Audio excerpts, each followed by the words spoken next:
கவனிங்கள். மனுஷன் செய்கிற எந்த பாவமும் சரீரத்துக்கு புறம்பாயிருக்கும். வேசித்தனம் செய்கிறவனோ வேசித்தனம். இங்கே கவனிங்கள். பவுல் கொரிந்தியருக்கு அழகாக இந்த வார்த்தையை ஆணித்தனமாய் எழுதுகிறார்.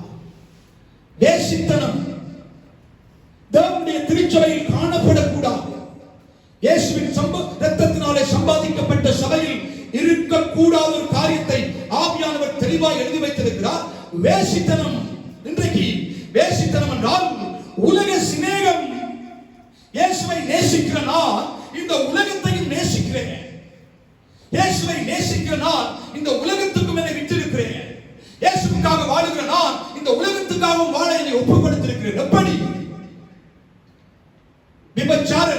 விபச்சாரிகளே, உலக சிநேகம் தேவனுக்கு விரோதமான பகை என்று அறிவீர்களா? இங்கே கவனிங்கள். உலகத்துக்கு சிநேகிதமாய் இருக்க விரும்புகிறவன் தேவனுக்கு பகைஞனாய் இருக்கிறான். ஆகவே உங்கள் சரீரங்களிலே தேவனுக்கென்று ஒரு அர்ப்பணிப்பை செய்து, இது தேவனுடைய ஆலயம் என்றும் என்னுடைய வாழ்க்கை தேவனுக்கென்று முற்றிலுமாய் பிரித்து வைக்கப்பட்டது என்று நான் எனக்கு சொந்தமானவன் அல்ல. இந்த வரியை நீங்கள் கவனித்து கேளுங்கள். நான் எனக்கு சொந்தமானவன் அல்ல, சொந்தமானவன் அல்ல என்ற அறிவு வந்தவுடனே உங்கள் சரீரங்கள் தேவனுக்காக புத்துயிர் விட்டு எழும்ப ஆரம்பிக்கிறது. உங்களுடைய கண்கள், உங்களுடைய கரங்கள், எத்தனை மணி நேரங்கள் கையடக்க தொலைபேசியோடு இருக்கிறீர்கள்? எத்தனை கள்ளத்தனமான SMS-களை அனுப்புகிறீர்கள்? தவறான படங்களை அனுப்புகிறீர்கள்? தவறான காட்சிகளை பார்க்கிறீர்கள்? ஏனென்றால் சரீரம் ஒப்புக் கொடுக்கப்படவில்லை. வேசித்தனத்துக்கு உங்களுடைய சரீரங்களை ஒப்புக் கொடுத்திருக்கிறோம். ஆனால் ஆராதனை செய்கிறோமே. தேவன் ஆராதனைக்கு முன்பதாக எல்லாரும் கவனிங்கள். தன்னை ஒரு மனிதன், ஒரு குடும்பம், ஒரு சபை, ஒரு மக்கள் கூட்டம் ஆராதிப்பதற்கு முன்பதாக அவர் எதிர்பார்ப்பது, விரும்புவதெல்லாம் சரீரத்திலே பரிசுத்தம் உள்ளவர்களாக இருக்க வேண்டும்.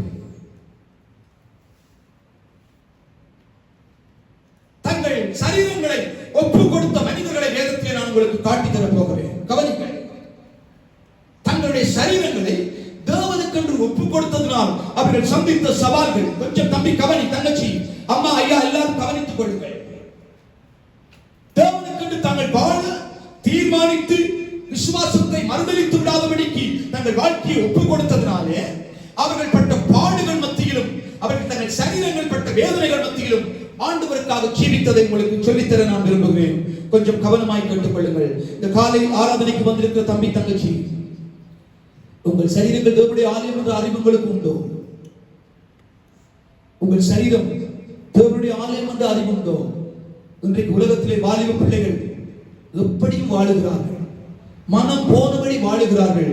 திருமணம் என்று வந்த உடனும் ஒரு 6 மாதம், 1 வருஷம் நல்ல பிள்ளை போல, கன்னி பெண் போல, நல்லொரு குமரன் போல, நல்லொரு வாலிபன் போல இருக்கிறார்கள்.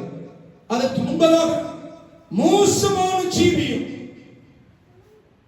சரீரங்களை கெடுக்கத்தக்கதாக, சரீரங்களை அசுத்தத்துக்கு ஒப்புக் கொடுத்த வாழ்க்கை. திருமணம் என்ற ஒரு காரியம் வருகிற பொழுது, இப்ப நாங்க எல்லாரும், எனக்கு அம்மா கிட்ட பேசி இருக்காங்க, எனக்கு அப்பா பேசி இருக்கிறாரு, எனக்கு வெளிநாட்டுல பார்த்திருக்குது. ஆண்டவரை அறிந்த வாலிப பிள்ளைகளை பற்றி பேசுகிறேன்.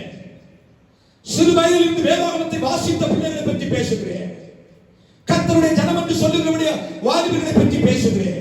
உங்கள் சரீரங்களை பரிசுத்தமாய் காத்துக் கொள்ள வேண்டும். அதை தேவன் எதிர்பார்க்கிறார். பரிசுத்த மெய்விவாகம் என்று பலிபீடத்திலே வருகிற பொழுது கவனிங்கள். பலிபீடத்திலே வரும் மட்டும் உன்னை எவனும் தொட்டிருக்க